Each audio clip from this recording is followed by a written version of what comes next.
સુરતના કતારગામ વિસ્તારમાં લલિતા ચોકડી પાસે બાકડે બેસવાને લઈ થયેલા ઝઘડામાં શ્રમિકની હત્યા કરનાર 3ને સીસીટીવીના આધારે પોલીસે ઝડપી પાડ્યા છે। સુરતમાં નજીવી બાબતે પણ હત્યા સહિતની ઘટનાઓ બની રહી છે, ત્યારે સુરતના કતારગામ લલિતા ચોકડી પાસે બાકડા પર બેસવાને લઈ થયેલા સામાન્ય ઝઘડામાં શ્રમિકને ઢોર માર મારવામાં આવ્યો હતો। ઢીક મુક્કીનો માર મરાતા શ્રમિકનું સારવાર દરમિયાન હોસ્પિટલે મોત નીપજતા શ્રમિકને માર મારી હત્યા કરનાર રિક્ષા ચાલક સોહનસિંહ મારવાડા, રાહુલ સગપાલ અને મેહુલ ઉનાગરને ઝડપી પાડી તમામને સળિયા પાછળ ધકેલી દીધા હતા। ગઈ તારીખ 27/5/2024ના રોજ કતારગામ પોલીસ સ્ટેશનની હદ વિસ્તારમાં લલિતા ચોકડી પાસે એક અજાણ્યા ઈસમ સાથે મારામારીનો બનાવ બનેલો હોવાની પોલીસ સ્ટેશન ખાતે સ્મીમેર હોસ્પિટલથી જાણ થતાં પોલીસે આ અંગેની કાર્યવાહી હાથ ધરેલ।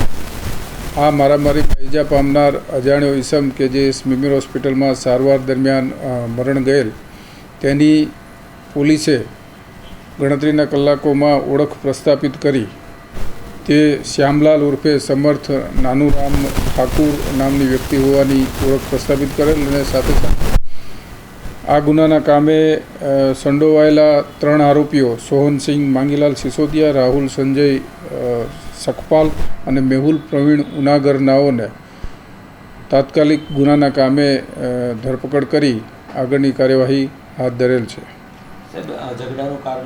આ કામનો બનાવ છે એ બનાવની જગ્યાએ બેસવા બાબતેની સામાન્ય બાબતમાંથી ઉપસ્થિત થયેલ જે અંગે મારામારી દરમિયાન આ કામના આરોપીઓએ ભોગ બનનારને ઢીક મૂકીનો માર મારતા એ પડી જતાં એને હેમરેજિક ઈજાઓ થતાં એનું મૃત્યુ નિપજેલ હતું।